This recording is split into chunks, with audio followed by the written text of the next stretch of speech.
Sebentar Bu, kita deretan depan dulu Bu ya. Enggak, hanya bahwa saya mengingatkan bahwa kita sedang membahas undang-undang, perubahan undang-undang tentang guru dan dosen, bukan sedang membahas sistem pendidikannya, supaya arahan dari anggota dan ini semua ke sana. Terima kasih siap. pimpinan. Oke. Terima kasih Bu Andi.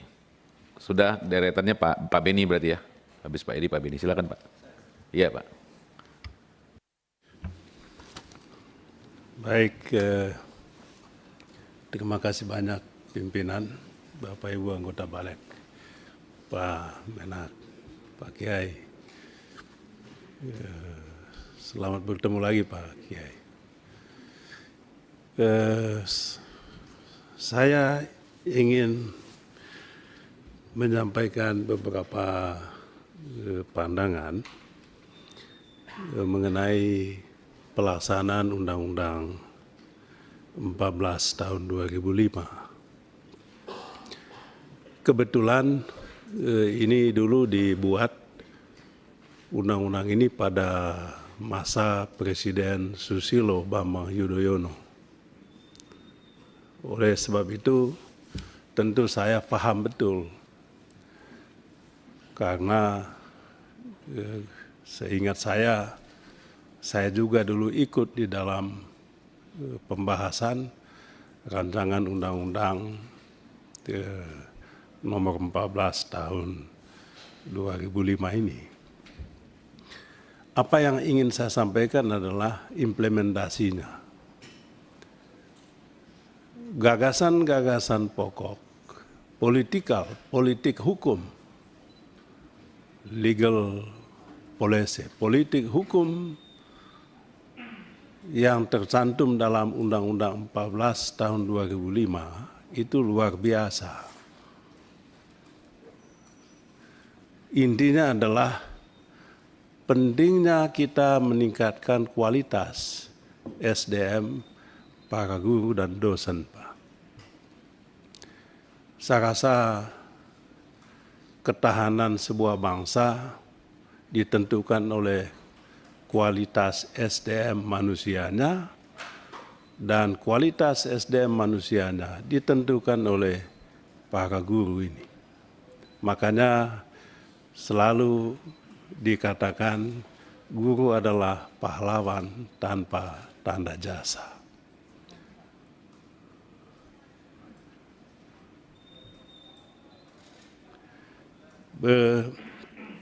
Saya ingin menyampaikan pelaksanaan undang-undang ini setelah kurang lebih 20 tahun Pak Ketua. 2005 sampai dengan 2025 sekarang 20 tahun. Saya rasa pertanyaan pokoknya adalah apakah substansi undang-undang ini sudah kita laksanakan? Apakah politik hukum yang terkristalisasi dalam undang-undang ini sudah kita laksanakan atau belum? Ini penting untuk kita jawab karena saat ini kita mau merevisi undang-undang ini. Apakah kita mau mengubah substansi-substansi yang tercantum dalam Undang-Undang 14 2025 ini atau kita mau memperkuat substansi-substansi pokoknya? Apakah politiknya mau kita ubah atau hanya memperkuat politik hukum yang sudah tercantum di dalam Undang-Undang 14 tahun 2005 ini? Kalau toh ada yang mengatakan kita gagal, mungkin iya. Tetapi kegagalan itu bukan substansinya semata. Bukan semata-mata substansinya. Tetapi pandangan saya, tata kelolanya yang belum maksimal. Tata kelolanya yang belum optimal. Mengapa tata kelolanya belum optimal? Menurut saya tidak jelas siapa yang sebetulnya bertanggung jawab terhadap pelaksanaannya. tidak ada single national authority. Kalau saya mau pakai bahasa yang agak ini sedikit, tidak ada single national authority. Apa maksudnya? Aktor-aktornya terlalu banyak. Kemendikbud bikin lain, Kemenak bikin lain, Pemda bikin lain. Tidak ada sinkronisasi, tidak ada koordinasi. Akibatnya saya melihat ke depannya makin gelap itu. Itu satu catatan saya. Mesti perjelas siapa yang bertanggung jawab. Akibatnya apa? Implementasinya tidak sinkron, tidak terintegrasi, dan tujuan utama Undang-Undang 14 2025 tadi yaitu meningkatkan kualitas guru dan dosen tadi, menurut saya jalan di tempat. Jalan di tempat. Mohon maaf Pak Menteri, ayah saya seorang guru. 5 saudara saya semuanya guru. Oleh sebab itu saya tahu persis apa yang menjadi keprihatinan, keluhan para guru saat ini. Itu satu. Yang kedua, Pak Ketua dan yang terhormat para menteri yang sangat saya banggakan, di dalam Undang-Undang 14 2005 itu dicantumkan sertifikasi. Tujuan dan maksudnya sangat mulia. Apa tujuan dan maksudnya? Meningkatkan kualitas guru tadi, sertifikasi. Maka sekolah Pak, kalau di kota Pak Menteri tidak terlalu susah. Di daerah saya di 3T sana di NTT Pak, mbak-yu saya yang jadi guru SD tamatan tahun 78, udah usia 50-an ke atas semua, itu harus mengikuti pendidikan guna mendapatkan sertifikasi ini. Dengan minim fasilitas yang diberikan oleh pemerintah.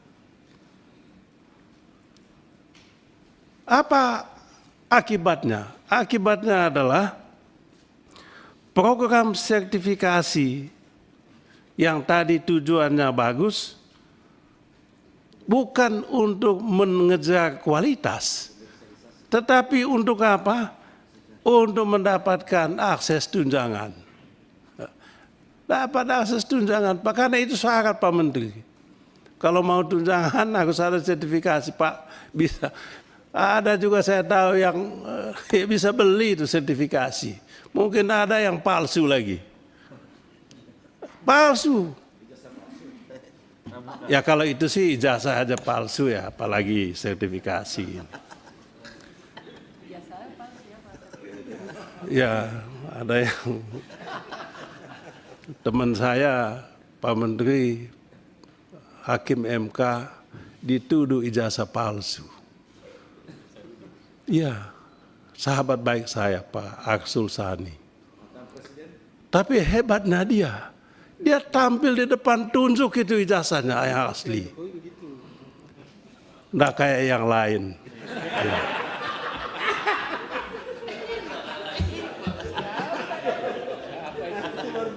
Mic-nya mati ini nanti kayaknya.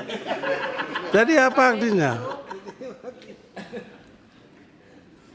Ini sertifikasi bukan untuk meningkatkan kompetensi tadi Pak. Untuk mengejar itu tadi Pak. Untuk mengejar tadi. Akibatnya apa? Beli pun bisa. Dan ada yang membeli itu. Beli Pak. Ada lagi yang memalsukan itu mungkin. Saya ada yang memalsukan dulu Pak, teman saya, kasihan dia sudah meninggal. Sudah meninggal, yang memalsukan sertifikasi hanya untuk mendapatkan tunjangan, dia lakukan. Sayang dia sudah meninggal. Kalau tidak saya bisa hadirkan dia di sini untuk memberikan testimoni. Jadi apa yang terjadi? Implementasinya tadi tidak maksimal sehingga apa yang kita sebut dengan learning outcomes-nya tidak tercapai. Luar biasa Undang-Undang 14 2005. Kemudian yang ketiga, Pak Ketua dan Pak Menteri yang sangat saya hormati, kan saya mumpung saya kenal baik Bapak para Menteri yang di depan ini. Ini juga Pak guru honorer itu tadi, sedih sekali. Dulu kebijakan Pak Ketua, mohon maaf waktu agak lama, karena saya ngerti persis masalah ini. Dulu K1, K2, K3 zaman Presiden SBY dulu. Yang kemudian dulu Pak Menteri kita, sebetulnya ini sudah diakomodir dalam Undang-Undang ASN dulu. Tapi kan kita tahu semua tidak dijalankan. Apa akibatnya? Dulu yang sudah kebijakannya dulu kan begini Pak. Mereka yang sudah 3, 4, 5 tahun jadi guru honorer ini, itu pilih ASN atau PNS atau P3K. Dan ini berlaku untuk semua sebetulnya. PNS kalau masih usia cukup sesuai dengan persyaratan jadi PNS, diangkatlah jadi PNS. Tapi kalau sudah melebihi Pak, dikasih pilihan, masuklah P3K. Otomatis, tapi semuanya statusnya adalah ASN. Ini tidak dilaksanakan. Sampai dengan saat ini. Ribut di daerah. Ini soal nasib para guru kita ini. Akibatnya Pak, ada Pak Menteri gaji guru honorer ini 250.000 sebulan Pak. Sedih sekali. Saya pernah gaji saya 1 tahun, saya kasih untuk mendukung tunjangan guru-guru SD ini Pak, tempat saya Pak. Jadi nasibnya menyedihkan. Kemudian yang keempat, ini juga soal distribusi. Di dalam Undang-Undang 14 2005, ini penting ini soal distribusi. Akses untuk mendapatkan pendidikan nasional, hak untuk mendapatkan pendidikan yang dicantumkan dalam konstitusi tidak mungkin terwujud apabila tidak ada distribusi yang merata. Apa akibatnya? Menumpuk di kota. Ya apa? Di 3T, wilayah 3T tempat saya tidak ada yang mau masuk.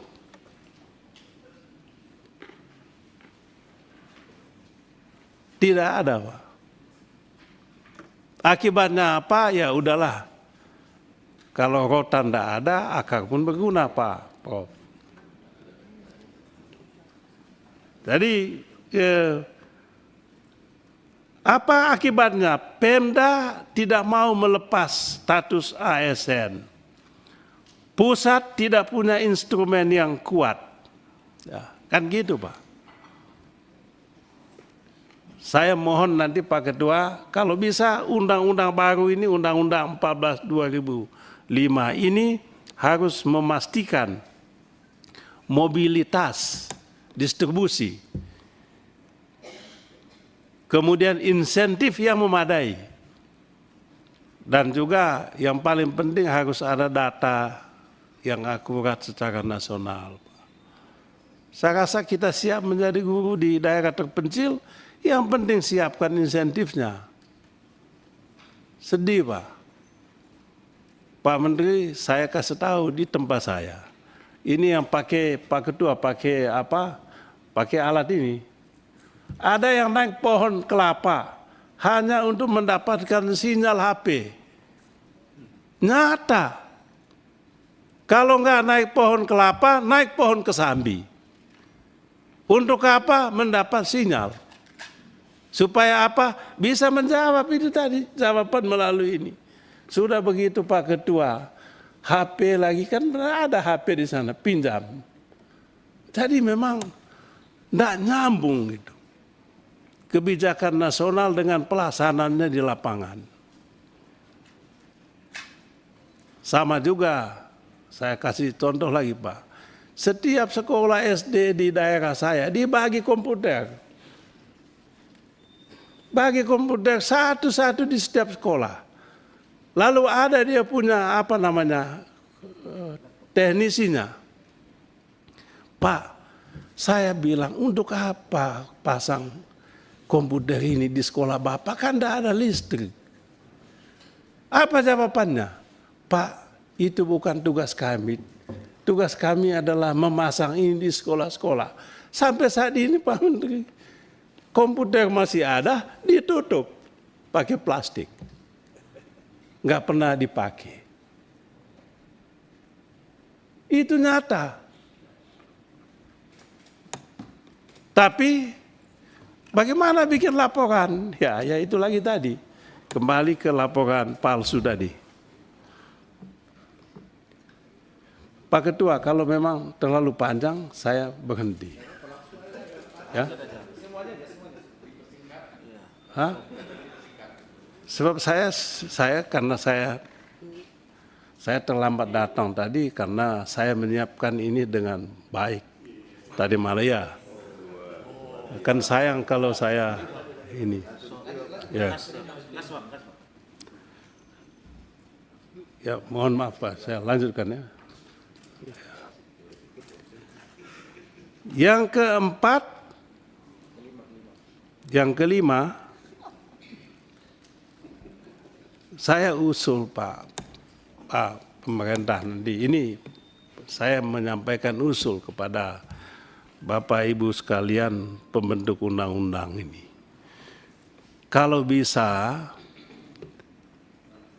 profesional, guru dan dosen ini kan profesional Pak.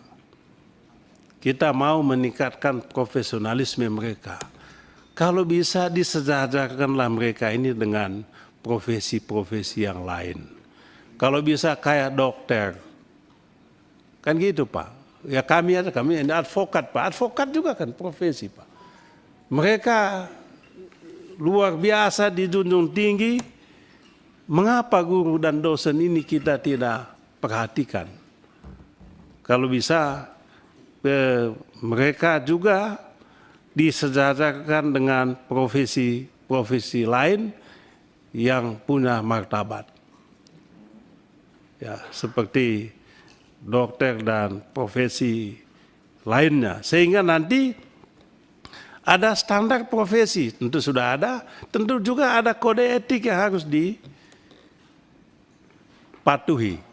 Dengan demikian Bapak Ibu sekalian, profesi guru ini tidak mengikuti dinamika politik daerah. Pak mohon maaf saja Pak. Akibat itu tadi Pak Menteri, banyak sekali guru yang P3K, guru honor itu, yang mau nggak mau ikut tim sukses dalam pilkada. Kalah, berhenti. Menang, ininya, ya ini akibatnya tadi. Itu yang terjadi di daerah. Kemudian yang ke-6,